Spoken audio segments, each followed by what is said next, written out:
কিভাবে বলতে পারি যে ইসলাম কি শুধু নামাজ রোজা হজ জাকাতকেই স্বীকৃতি দেয়, এগুলো করতেই দুনিয়াতে আসছি, নাকি সব কাজই ইবাদত? আমার আলোচনা কি কঠিন হয়ে যাচ্ছে? আমাদের জীবনের প্রতিটা কাজই ইবাদত, যদি সেটা রাসূল সাল্লাল্লাহু আলাইহি ওয়াসাল্লামের সুন্নাহ মতো করা হয়। তিনটা জিনিস খেয়াল রাখতে হবে। কয়টা জিনিস ভাই? এক, সেই ইবাদত হতে হবে আল্লাহর সন্তুষ্টির জন্য। এই যে আমি স্ত্রীর মুখে ভাত তুলে দিচ্ছি, তার কাছ থেকে কিছু পাওয়ার আশায় নয়, আমি দিচ্ছি আল্লাহর সন্তুষ্টির জন্য। আমি যে একজন মুসলিম ভাইকে হাসি মুখে সাক্ষাৎ করলাম, ও আমাকে ভালো বলবে, পরে আমাকে হেল্প করবে, এমন এই জন্য নয়, আল্লাহ পাক সন্তুষ্ট হবেন তাই। আমি নামাজে দাঁড়িয়েছি, লোকে আমাকে ভালো বলবে এই জন্য দাঁড়াই নাই, দাঁড়িয়েছি কেন? যাতে আল্লাহ আমাকে কালকে আমাদের মাঠে বাঁচান। আমি দাড়ি ছেড়ে দিয়েছি কেন? মানুষ আমাকে হুজুর বলবে তাই, এই জন্য নয়, বরং আল্লাহর রাসূলের সুন্নাত জীবিত করেছি, ইনশাআল্লাহ আমি 50 জন শহীদ সাহাবীর নেকি পাবো ইনশাআল্লাহ। কেন আমি টাকনুর নিচে কাপড় পরছি না? কারণ কি মানুষ আমাকে বলবে নতুন ফ্যাশন?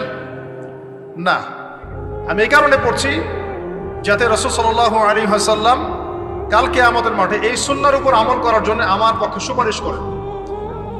আমার ইবাদত, আমার পর্দা, আমার পরিবার, আমার ব্যবসা, আমার অর্থনীতি, আমার পলিটিক্স সবকিছু আল্লাহর জন্য করব, এই একটা হলো মূলনীতি ইবাদত কবুল হওয়ার। এক। দুই, সেই আমলটা হতে হবে রাসূলের সুন্নাহ মোতাবেক, অন্য কোনো পদ্ধতিতে নয়। মনে করেন আমি একজন খুব বড় বুজুর্গ হয়ে গেছি, নাউজুবিল্লাহ, আমরা এত বড় বুজুর্গ হয়ে যাই নাই যে টাইটেলগুলো আপনারা দেন, এগুলোর কোনো প্রয়োজনও নাই।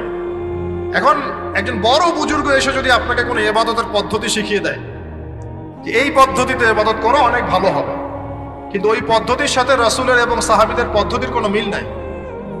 মুখরোচক মনে হলো, দেখতে সুন্দর মনে হলো, এবং অনেক মানুষ তা করছে, এরকম দলিল থাকলেও সেই কাজটা করা যাবে না।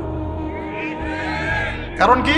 কারণ সেই কাজটা রাসূল সাল্লাল্লাহু আলাইহি ওয়াসাল্লামের সুন্নাহ মাফিক হয়নি। আল্লাহ রাসূল করেন নাই, সাহাবীরা করেন নাই, বাস আমি করব, সিম্পল। ইমামরাও করেন নাই, পরবর্তী জেনারেশনের কেউই করেন নাই। এখন যত ভালো টাটকা মজা লাগুক, দেখতে সুন্দর লাগুক, বহু মানুষ করছে, এইসব দলিলে ইসলাম টিকবে না। আল্লাহ পাক বোঝার তৌফিক দান করুন।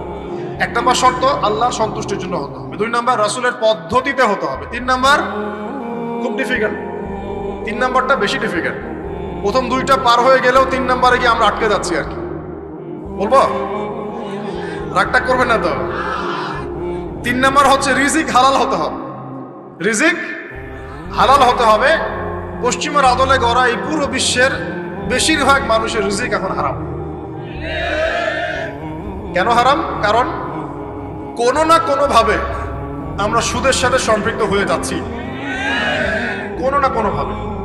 আর নবীজি অনেক আগেই বলেছিলেন, 1400 বছর আগে, যে একটা জামানা তোমাদের সামনে আসবে, যে মানুষ সুদ খেতে চাইবে না, তার গায়েও সুদের ছিটাফাটা গিয়ে লাগছে কিনা? এখন আপনি খেতে চাইবেন না, আপনাকে মেসেজ পাঠিয়ে দেওয়া হবে আপনার অ্যাকাউন্টে এত টাকাই যোগ হয়েছে। কি করবেন এখন? টাকাটা আপনি সুদের টাকা। সুদের টাকা মানে কি? এক দিরহাম যে ব্যক্তি সুদ খেয়েছে, সে যেন 36টা মেয়ের সাথে জেনার পাপ করেছে। সহিহ বুখারীর হাদিস, একদম অকাট্য, সহিহ, সনদ সহিহ, এমন না জয়ীফ জাল, এমন নয়। এক দিরহাম যে ব্যক্তি সুদ খেয়েছে, সে যেন 36 বার জেনা করলো, নবী সাল্লাল্লাহু আলাইহি ওয়াসাল্লাম বলেছেন। আর এই হাদিস তো আপনারা জানেন যে সুদের পাপের 73টা শাখা আছে। নিচের শাখা হচ্ছে মায়ের সাথে জেনা করা, মাকে বিয়ে করা, আর উপরের শাখা হচ্ছে আল্লাহ এবং তার রাসূলের সাথে যুদ্ধ করা। এগুলো অবলীলায় করছি আমরা। আর নবীজি বলছেন 4 শ্রেণীকে আমি অভিশাপ দিয়ে গেলাম। আল্লাহর নবী অভিশাপ দিয়ে গেলেন মানে সে জাহান্নামে যাবে, কোনো অবস্থাতেই জান্নাতে যাবে না, ইল্লা মাশা আল্লাহ। 1, যে সুদ খায়। 2, যে সুদ দেয়। 3, সাক্ষী থাকে। 4, লিখে রাখে। এখন বলেন এই সিস্টেমের বাইরে কতজন মানুষ আছে? এর বাইরে আবার আছে যাকাত না দেয়া, সম্পদ হারাম হয়ে যাচ্ছে। এর উপর আবার আছে ঘুষ, যা না দিলে অনেক সময় চাকরি বাকরি হয় না। আর আস্তে আস্তে এগুলো আমরা ট্রেডিশন বানিয়ে নিয়েছি। এক সময় আমরা, শোনেন, এটাকে বলা হয় নিউট্রালাইজেশন, মানে স্বাভাবিকীকরণ। খুব কঠিন টার্ম বলে ফেলছি মনে কিছু। যেমন আগে ধর্ষণ হলে আমরা খুবই সোচ্চার ছিলাম এবং সারা এলাকা ফেটে যেত, এত বড় কথা। কেউ মাপে কম দিলে, ধরা পড়লে চক্ষু লজ্জায় সে সমাজে চলতে পারত না। কেউ চুরি করলে চক্ষু লজ্জায় বের হতে পারত না। আস্তে আস্তে আস্তে আস্তে আস্তে আস্তে এই যে মাপে কম দেয়া বলেন, সুদ বলেন, জেনা বলেন, আস্তে আস্তে পাপগুলোকে আমরা নিউট্রালাইজেশন করে ফেলেছি, নিউট্রালাইজ হয়ে গেছে। হ্যাঁ, দর্শন ডেইলি 4-5টা হয়, সুদ সবাই খায়, আমিও খাই, জেনা তো সবাই করে, বয়ফ্রেন্ড গার্লফ্রেন্ড ফ্রি মিক্সিং আছে, আমি করলে সমস্যা কি? ওর তো 4টা, আমার তো মাত্র একটা। ওর চেয়ে আমি ভালো। ওর 5টা বয়ফ্রেন্ড, আমার তো একটা। ওর 4টা গার্লফ্রেন্ড, আমার তো একটা। আমি তো ভালো। আমার ছেলে খুব ভালো, শুধু মাঝে মাঝে একটু ড্রিঙ্কস করে, ব্যাপারটা এরকম আর কি। তো এই যে পাপকে নিউট্রালাইজেশন করা হচ্ছে আস্তে আস্তে, স্বাভাবিকীকরণ। এই ফ্লোতে আমরা মোটামুটি সবাই পড়ে গিয়ে এখন রিজিক হারাম হয়ে যাচ্ছে। ঘুষ দিতে হয় না, চাকরি হবে না। আবার দেখেন, জাকাত না দেওয়ার মধ্য দিয়ে রিজিক হারাম করে ফেলছি, সুদ খাওয়ার মধ্য দিয়ে করছি, ঘুষ নেওয়ার মধ্য দিয়ে করছি, কোনো কোনো ক্ষেত্রে করাপশন, অন্যের সম্পদ আত্মসাতের মধ্য দিয়ে করছি। এর বাইরে যারা ব্যবসা করছি, আমরা যে দুধে দেওয়া তুলসী পাতা এমনও নয়, কোনো কোনো সময় মাপে কম দিচ্ছি। এই যে টাটকা জিনিস বলে ভেজাল খাওয়াচ্ছি, 3 দিনের বাসি তেল দিয়ে ইফতার রান্না করে খাওয়াই দিবে, বলবে একদম টাটকা জিনিস। রমজান মাস আসছে সামনে না, কত যে মানুষ বের হবে যারা তারাবির নামাজ পড়বে একদম 20 রাকাত, ওখানে রাকাত নিয়ে ঝগড়া হবে। ঠিক ওরাই যখন দেখবেন বিকালে দুপুরে ইফতার বিক্রি করবে, বিভিন্ন পণ্য বিক্রি করবে, দেখবেন যে দুনিয়ার বাসি পচা আপনাকে খাওয়াই দিবে। এই শ্রেণীর মানুষের ধারণা যে লা ইলাহা ইল্লাল্লাহ শুধু মসজিদে আছে, বাজারে নাই। এটা ধারণা, লা ইলাহা ইল্লাল্লাহ মুহাম্মাদুর রাসূলুল্লাহ, এটা মসজিদে আছে, বাজারে, সমাজে, অন্য জায়গায় নাই। এটা তাদের ধারণা। তাদের এই ধারণা অচিরেই ভাঙবে যখন মৃত্যুর দূত চলে আসবে। তখন বুঝবে লা ইলাহা ইল্লাল্লাহ একটা সার্বজনীন কালিমা, যেটা জীবনের সব ক্ষেত্রেই চলতে হবে। আল্লাহ পাক আমাদেরকে বোঝার তৌফিক দান। তো ব্যবসা করছি আলহামদুলিল্লাহ, অ্যাটলিস্ট সুদ খাচ্ছি না। তবে এতটুকু মনে রাখবেন, ব্যবসায়ীদের অসততার কারণে, আমানতের খেয়ানতের কারণে একটা আযাব আসে। হাদিসের মধ্যে আসছে একটা আযাব আসে। নবীজি বলেছেন, যখন একটা জাতির ব্যবসায়ীরা মাপে কম দেওয়া শুরু করে, মিথ্যা কসম করে পণ্য বিক্রি করা শুরু করে এবং আমানতের খেয়ানত করে, তখন ওই জাতির উপর দুর্ভিক্ষ চাপিয়ে দেওয়া হয়। কি চাপিয়ে দেওয়া হয়? দুর্ভিক্ষ চাপিয়ে দেওয়া হয়। মনে করছেন যে হয়তো দুর্ভিক্ষ নাই, পুরো ওয়ার্ল্ড ওয়াইড একটা নীরব দুর্ভিক্ষ চলছে এখন আস্তে আস্তে। সকালে একটু আগে বলেছিলাম না, গরিব মানুষ আলু ভর্তা, ডাল আর ডিম ভাজা দিয়ে ভাত খেত আগে, এখন তারা বলে আমরা ডিমই দেখতে পারি না চোখে। ডিমও খাওয়ার এখন সামর্থ্য হচ্ছে না অনেকেরই। আপনি শোনেন, আমি একটা জব করতাম, মনে করেন স্যালারি পেতাম 5,000 টাকা, এখন পাচ্ছি 10,000 টাকা। কিন্তু 10,000 টাকা স্যালারি পাওয়ার পরেও আগে 5,000 টাকা দিয়ে আমি সংসার চালাতে পারতাম, এখন 10,000 টাকা দিয়ে পারছি না। কারণ কি? কারণ হচ্ছে মুদ্রাস্ফীতি, দ্রব্যমূল্যের ঊর্ধ্বগতি, এর পাশাপাশি আছে আমানতের খেয়ানত করা, করাপশন এবং কিছু অসৎ ব্যবসায়ীর এই দুরভিসন্ধি। এসবের কারণে সাফার করছি কারা?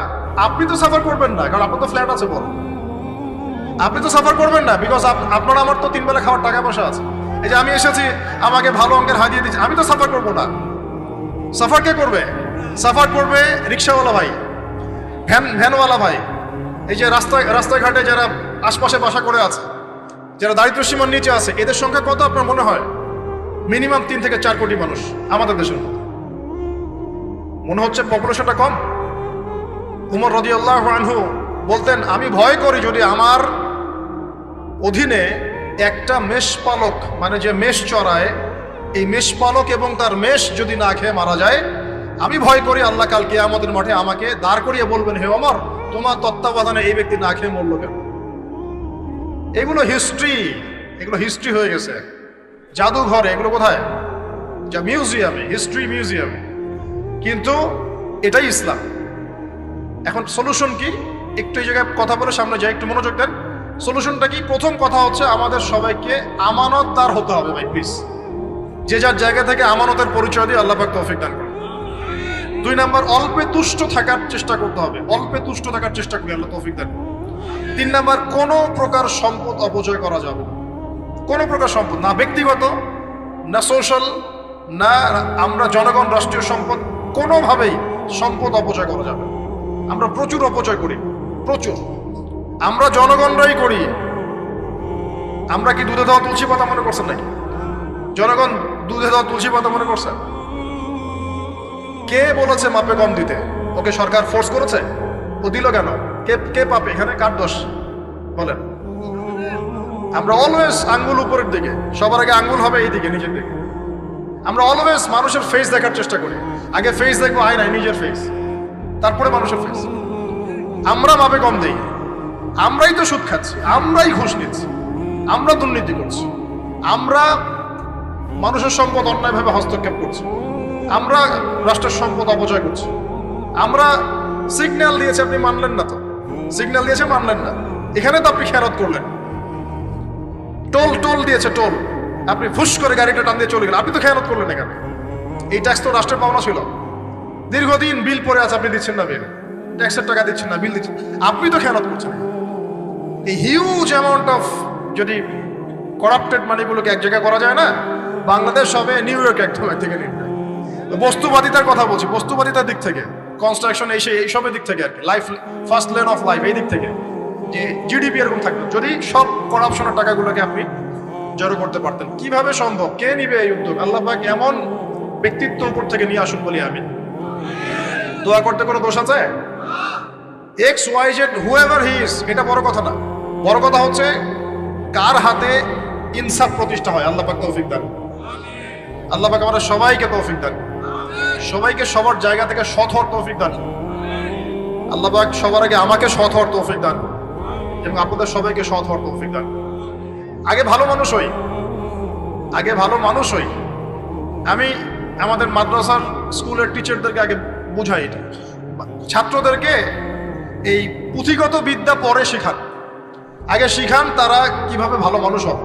ওদেরকে মোরালিটি শিখান, এথিক্স শিখান।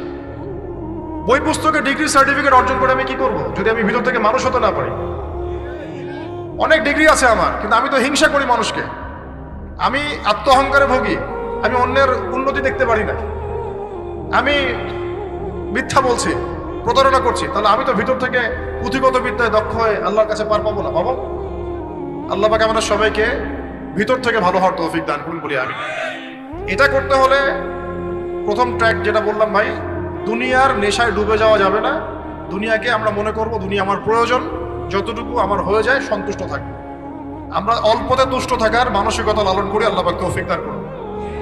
এরপর দুনিয়ায় আসার উদ্দেশ্যটা মাথায় রাখবো, এসেছি কি করতে? আল্লাহর ইবাদত করতে।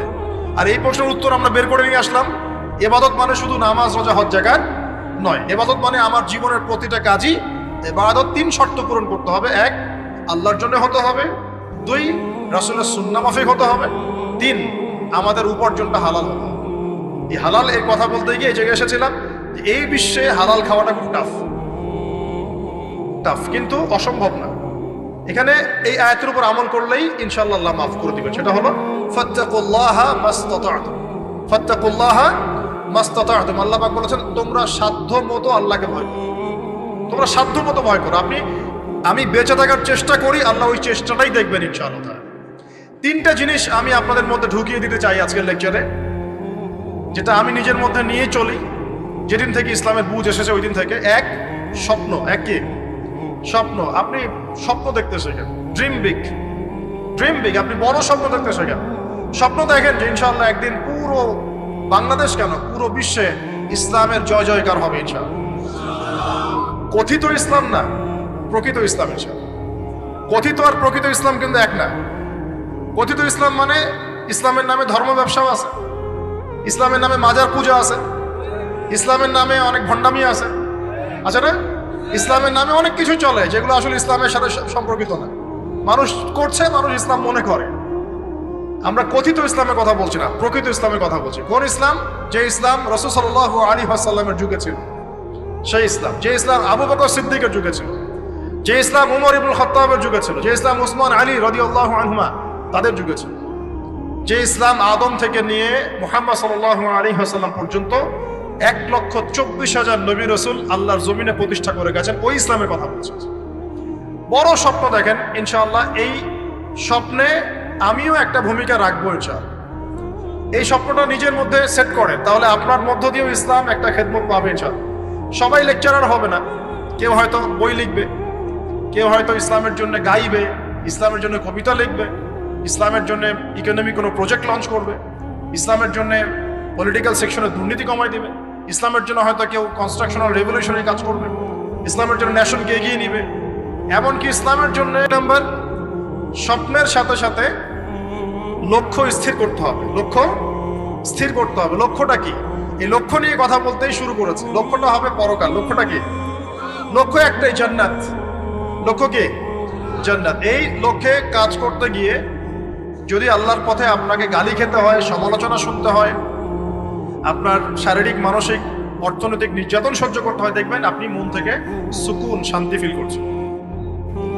এই পথে যদি হোঁচট খেয়ে পড়েও যান, শান্তি লাগবে, ভালো লাগবে যে আমি আল্লাহর জন্য করেছি, আল্লাহ আমাকে এটার আজর দিবে। চাও মানুষ আমাকে অনেক ভালো বলছে, এর মানে এই নয় যে আমি জান্নাত পেয়ে গেছি। আবার মানুষ আমাকে ছিছি করছে, এর মানে এই নয় যে আমি জাহান্নামে চলে গেছি। প্রকৃত ভালো আর মন্দের মানদণ্ড আল্লাহ ফিক্স করবেন ইনশাআল্লাহ কাল কিয়ামতের মাঠে। ফামান যুহজিহা আনিন নার ওয়া উদখিলাল জান্নাতা ফাকাদ ফাজ। ওই দিন আল্লাহ পাক যাদেরকে জাহান্নামের আগুন থেকে বাঁচাবেন, জান্নাতে ঢোকাবেন, একমাত্র তারাই সফল, আর কেউ সফল নয়। আমি বলি এই আয়াত হচ্ছে, দিস আয়াত is the definition of success. এই আয়াত হচ্ছে সাফল্যের সংজ্ঞা। এই যে সাফল্য সাফল্য বলি আমরা, বাবা তোমাকে সফল হতে হবে, মা তোমাকে সফল হতে হবে, হ্যাঁ, what is the definition of success? আপনারা কি মনে করেন সাফল্যের সংজ্ঞা কি? দিস আয়াত, এই আয়াত সূরা আলে ইমরান, দ্য ভার্স নাম্বার 185, 185 নম্বর আয়াত সূরা আলে ইমরান। এই আয়াতটা হচ্ছে দ্য ডেফিনেশন অফ সাকসেস, সাফল্যের সংজ্ঞা। ফামান যুহজিহা আনিন নার ওয়া উদখিলাল জান্নাতা ফাকাদ ফাজ। যাকে জাহান্নামের আগুন থেকে কাল কিয়ামতের মাঠে বাঁচানো হবে এবং জান্নাতে ঢুকিয়ে দেওয়া হবে, বাস সে ব্যক্তি সফল, আর কেউ সফল। এই বিশ্বে বহু বড় বড় মানুষ চলে গেছে, ফেরাউন এবং নমরুদ, আবু জেহেল, আবু লাহাব, উতবা, সাইবা, মঙ্গলরা চলে গেছে, আলেকজান্ডার দ্য গ্রেট এর আমল ছিল, হ্যাঁ, কত বড় বড় হিস্ট্রি, রোমকরা ছিল, গ্রিকরা ছিল, পার্সিয়ানরা ছিল, ছিল না? সভ্যতা পড়েছেন তো এগুলো, হিস্ট্রিগুলো। চাইনিজদের সভ্যতা ছিল, রাশিয়ান কন্টিনেন্ট ছিল, কত বড় বড় সভ্যতা পৃথিবী থেকে চলে গেছে। এগুলো তো আমরা জানি। আর যেগুলো কুরআন বলেছে, নূহের জাতি, আদ, সামুদ, মাদিয়ান, কওমে লূত, কত জাতি পৃথিবী থেকে চলে গেছে। আমরা তো শেষের দিকে আছি। মানে আমাদের আর কিয়ামতের মাঝখানে ডিস্টেন্স হচ্ছে আসর থেকে মাগরিব পর্যন্ত সময়। এই উম্মত এবং কিয়ামতের মাঝখানে ডিস্টেন্স হচ্ছে আসরের নামাজ থেকে মাগরিব পর্যন্ত সময়। নবীজি বলছেন এরকম, এই আঙ্গুল থেকে এই আঙ্গুল যেমন দূরত্ব, আমার আর কিয়ামতের মাঝখানে এতটুকু দূরত্ব। তো হিস্ট্রি তো শেষ, আমরা শেষের দিকে আছি। শেষের দিকে আসবে দাজ্জাল, ইয়াজুজ মাজুজ, ঈসা ইবনে মারইয়াম, ইমামুল মাহদি। আস্তে আস্তে ইসলামী খেলাফা রিস্টোর হবে, মানুষ আবার খারাপ হবে, ওদের সামনে কিয়ামত হবে। That's all. পশ্চিম দিক থেকে সূর্য উঠবে, এগুলো বাকি আছে। আর ভূমিকম্প, কিছু ভূমিকম্পের বছর, বড় বড় কিছু প্রাকৃতিক বিপর্যয় বাকি আছে। এখন হিস্ট্রি ঘেটে দেখেন, এরা তো চলে গেছে হিস্ট্রি থেকে। এই ব্যক্তিত্বরা কেউই সফল হবে না যদি কাল কিয়ামতের মাঠে জাহান্নাম থেকে বাঁচতে না পারে। বলেন এই বিশ্বের সবচেয়ে বড় নেতার নাম কি? আপনার কি মত বলেন দেখি। না, আমি ওই সেন্সে বলছি না। এখনকার বিশ্বের সবচেয়ে বড় পরাশক্তির নেতাকে বলেন। বাইডেন। এক্স্যাক্টলি। আমার মতে পুতিন। আমার মতে কি? এ ব্যক্তি সফল হতে পারবে না যদি কাল কিয়ামতের মাঠে জাহান্নাম থেকে বাঁচতে না পারে। তার কাছে এখন সবকিছু আছে, অনেক কিছু আছে। এই ব্যক্তি সফল হতে পারবে না যদি কাল কিয়ামতের মাঠে জাহান্নাম থেকে বাঁচতে না পারে। যদি সে কাল কিয়ামতের মাঠে জাহান্নাম থেকে বাঁচতে পারে, জান্নাতে যেতে পারে, সে সফল ইনশাআল্লাহ। আমি একটা এক্সাম্পল দিচ্ছি।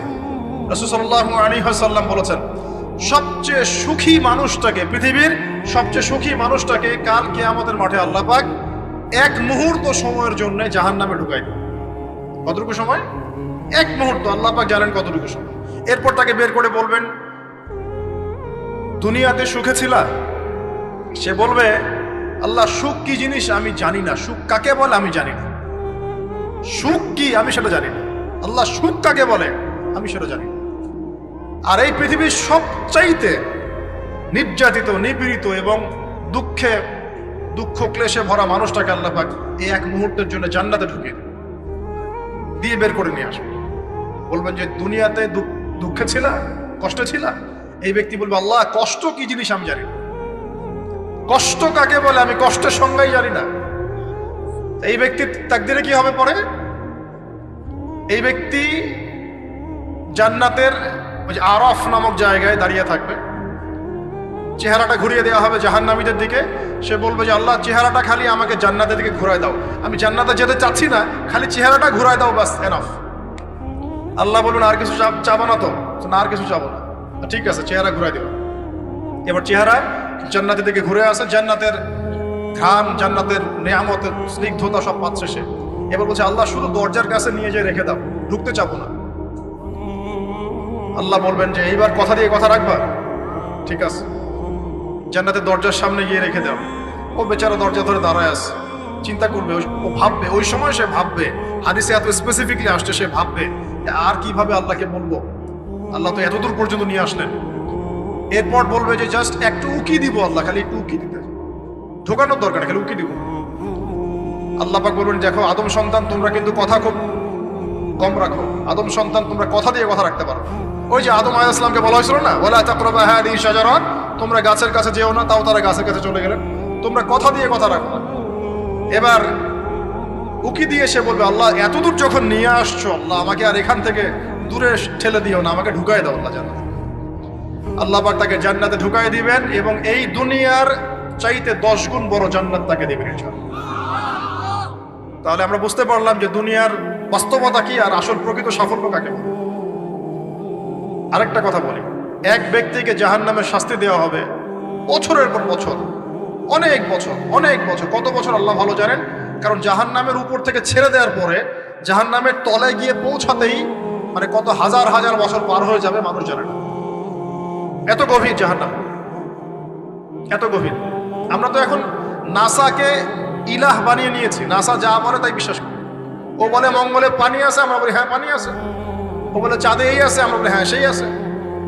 নাসা যদি এখন বলে জাহান্নাম নামে একটা জায়গা আছে, কালকে দেখবেন সব মানুষ বিশ্বাস করছে জাহান্নাম নামে একটা জায়গা আছে। এটা হলো যে সায়েন্সকে আমরা এখন উপাস্য বানাচ্ছি, এটা একটা শিরক, এটা আধুনিক শিরক। আধুনিক আরো শিরক আছে, আল্লাহর হালালকে হারাম করা, আল্লাহর হারামকে হালাল করে দেওয়া। ওইদিকে আমি যাচ্ছি না। এখন পড়তে পড়তে পড়তে একটা জায়গা তাকে দাঁড় করিয়ে দেওয়া হবে, আযাব দেওয়া হবে, আযাব দেওয়া হবে, আযাব দেওয়া হবে। এক পর্যায়ে সে চিৎকার করতে থাকবে, ইয়া মান্নান ইয়া হান্নান, ইয়া মান্নান ইয়া হান্নান। এভাবে চিৎকার করতে করতে, এগুলো আল্লাহ পাকের নাম, এগুলো কি আল্লাহ পাকের নাম। আল্লাহ পাক বলবেন দেখো জাহান্নামের অতল গভীরে কোন আমার বান্দা আমাকে ডাকছে, কি হাজত তার, নিয়ে আসো। ওকে জিজ্ঞাসা করা হবে কি প্রয়োজন।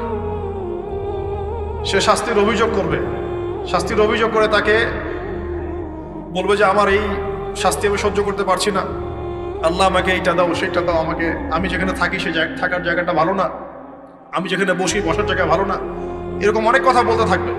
আল্লাহ পাক তখন তার গুনাহগুলোকে স্মরণ করাবেন, মানে তার এই অবস্থা কেন হলো এটা স্মরণ করাবেন। এবার সে ব্যক্তি পিছনে ফিরে, তাকে আবার পাঠিয়ে দেওয়া হবে, যাও পিছনে ফিরে যাও।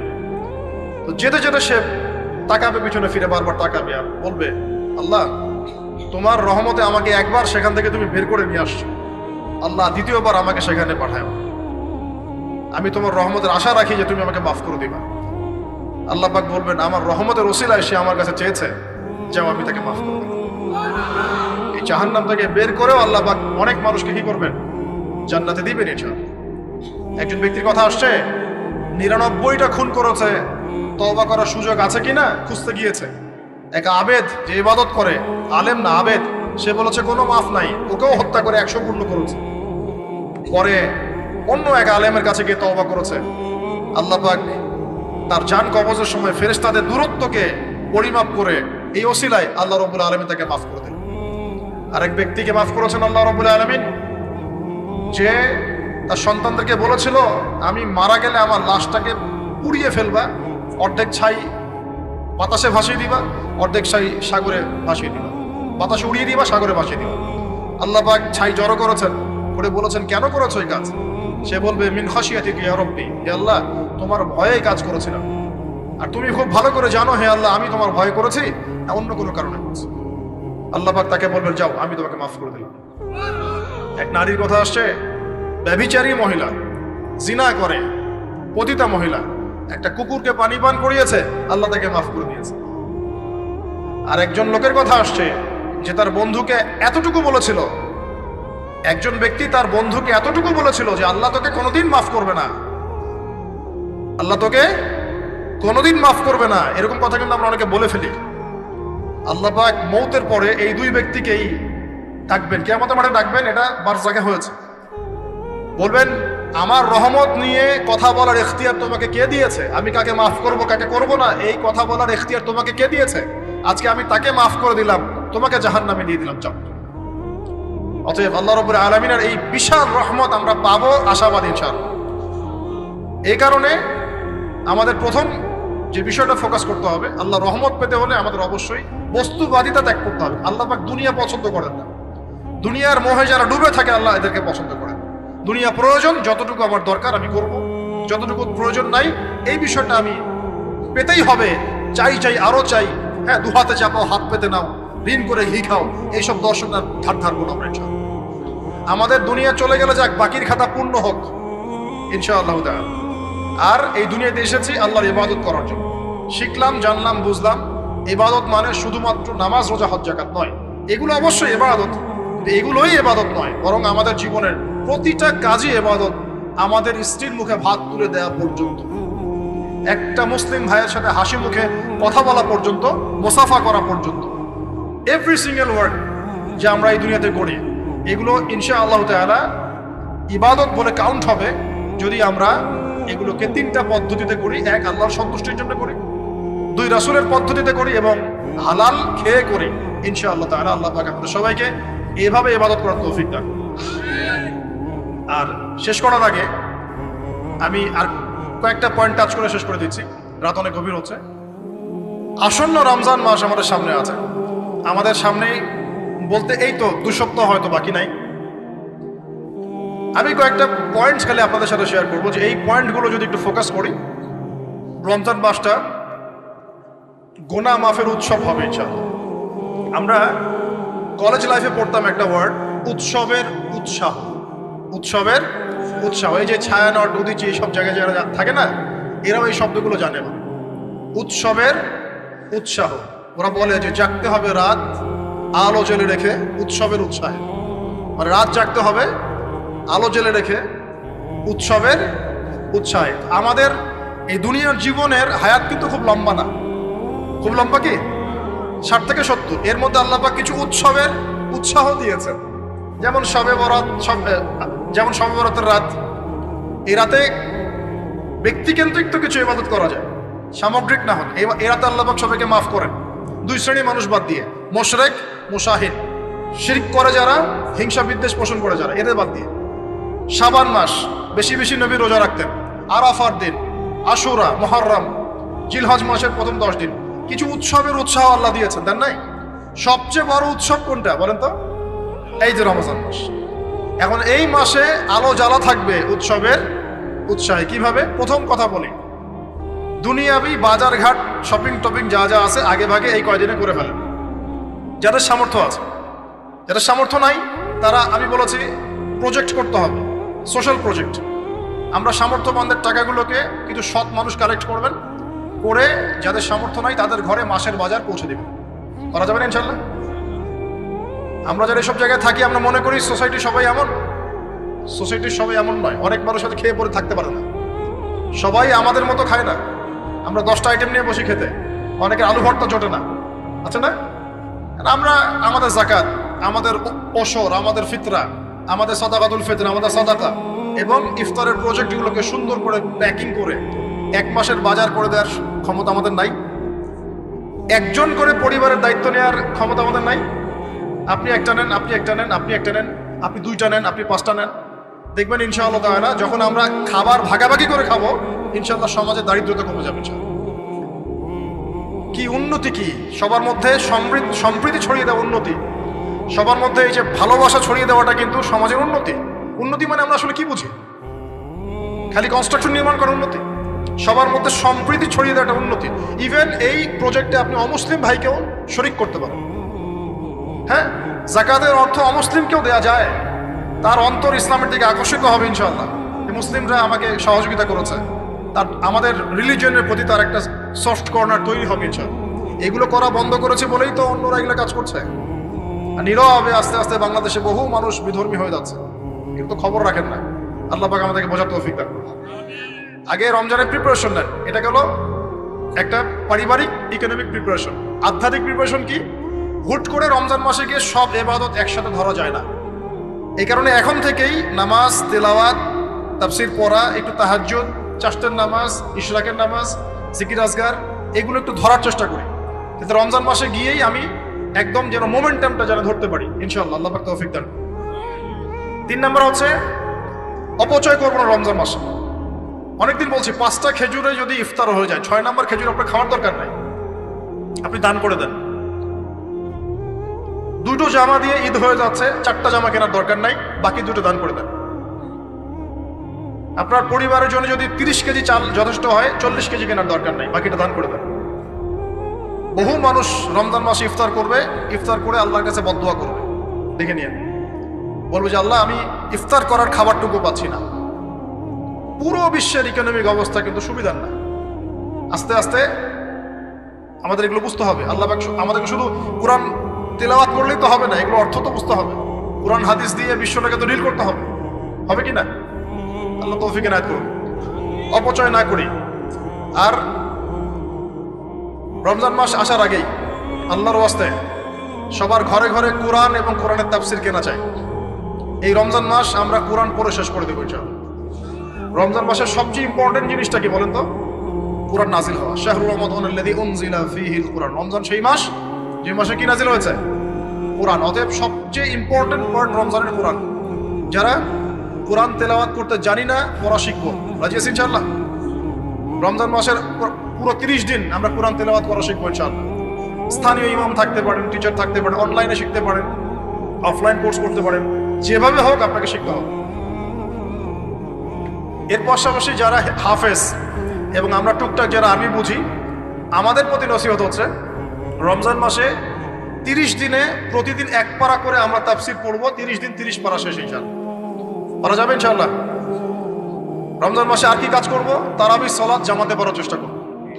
আর যে তারাবি জামাতে পড়বে সে 5 ওয়াক্ত নামাজ তো অবশ্যই জামাতে পড়তে হবে।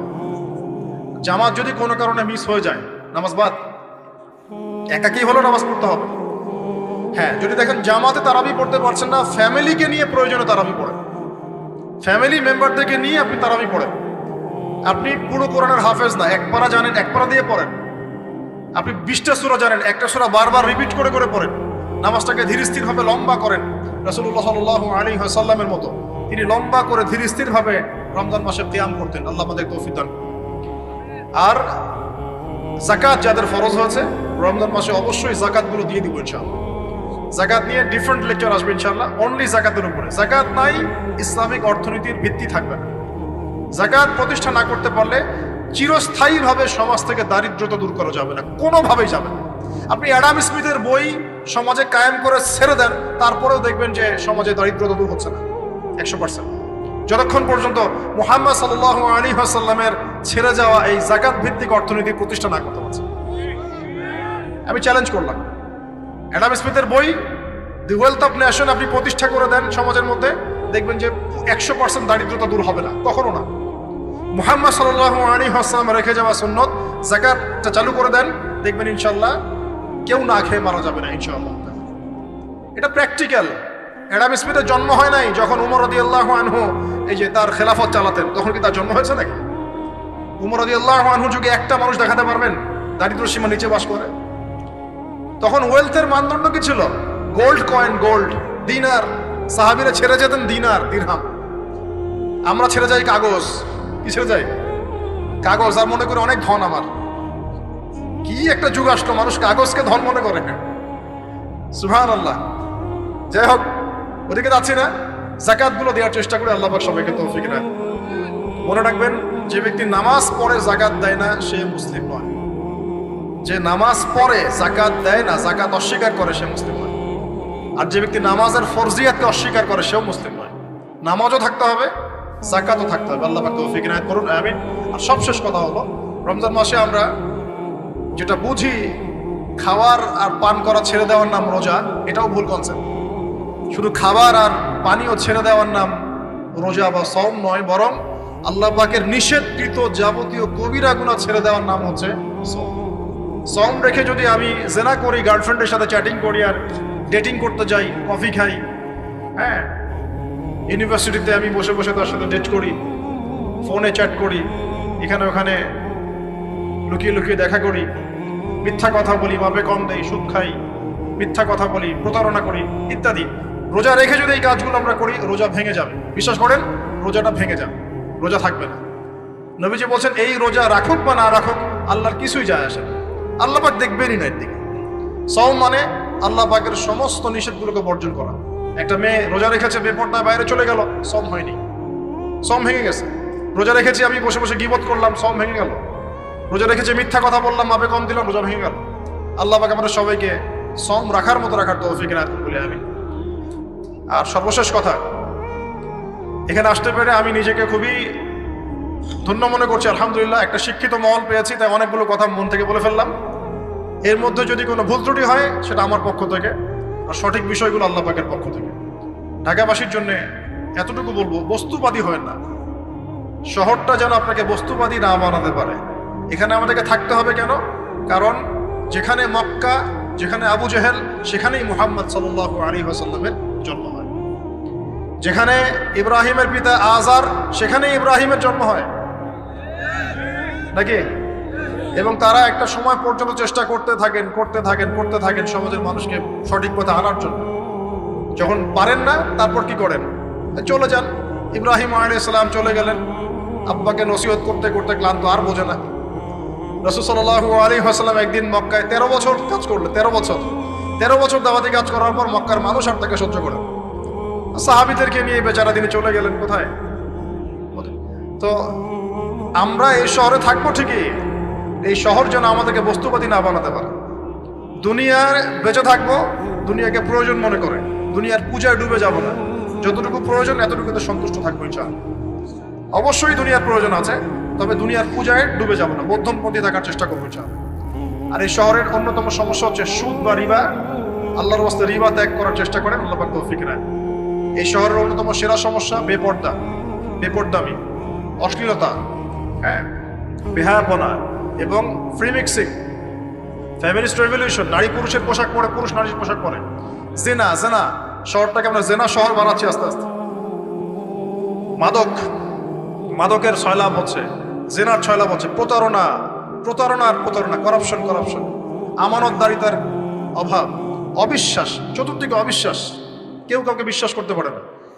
আল্লাহ পাকের কিছু বড় বড় গজব আসার যে কারণগুলো আছে, এর প্রতিটা কারণ অলরেডি আমাদের উপর ওয়াজিব হয়ে গেছে। কিভাবে বাঁচতে পারি? প্রথমত আল্লাহ পাকের কাছে খাস তওবা করতে হবে। আল্লাহ পাক আমাদের সবাইকে খাস তওবা করে দিনে ফিরে আসার তৌফিক দান। 2 নম্বর, আল্লাহর কাছে আমরা ওয়াদা করব, আল্লাহ দুনিয়াতে যতদিন বেঁচে আছি তোমার আদেশ, তোমার নবীর আদেশ মেনে চলবো ইনশাআল্লাহ। আমরা জানি 100% পারবো না, যতটুকু পারি চেষ্টা করবো ইনশাআল্লাহ। আর কি করব? দ্বীনের ইলম অর্জন করার চেষ্টা করবো ইনশাআল্লাহ। আমাদের পরিবার বর্গকে পর্দায় রাখবো ইনশাআল্লাহ। পরিবারের মধ্যে হালাল রিজিকের ব্যবস্থা করবো ইনশাআল্লাহ। অল্পে তুষ্ট থাকার মানসিকতা লালন করব। অসহায় গরিব দুঃখী মানুষের পাশে থাকার চেষ্টা করবো ইনশাআল্লাহ। জাতির মধ্যে ফিকশন, ফাসাদ বাড়িয়ে দেব না, বরং আমরা শান্তিপ্রিয় মানুষ, শান্তিপ্রিয় থাকবো। গঠনমূলকভাবে আমরা যুগ এবং জিজ্ঞাসার জবাবগুলো উপস্থাপন করবো ইনশাআল্লাহ। যার অন্তরে আল্লাহ হেদায়েত দিবেন সে মানবে, যার অন্তরে আল্লাহ হেদায়েত দিবেন না সে মানবে না। এভাবে ইনশাআল্লাহ আমরা আমাদের জীবনটাকে এগিয়ে নিব এবং আমাদের সন্তানদেরকে মানুষ করে যাবো ইনশাআল্লাহ, যাতে করে আমাদের পরবর্তী বিশ্বটাকে ওরা ডিল করতে পারে। আমি জানি না তারা কি করবে, তারপরেও এতটুকু বলি যে আমাদের সামনে একটা ভয়ঙ্কর বিশ্ব অপেক্ষা করছে। যদি আমরা এখন সচেতন হতে না পারি এবং এই প্র্যাকটিক্যাল কাজগুলো করতে ব্যর্থ হই, আগামী দিনগুলো আমাদের জন্য খুব শুভকর হবে বলে আমি মনে করি। আল্লাহ রাব্বুল আলামিন আমাদের সবাইকে কথাগুলো বোঝার এবং আমল করার তৌফিক ইনায়াত করুন, আমিন। أقول قولي هذا أستغفر الله لي ولكم ولسائر المسلمين. بارك الله لنا ولكم بالآية الحكيم إنه تعالى جواد كريم والرؤوف الرحيم. আমরা আল্লাহর কাছে দোয়া করব।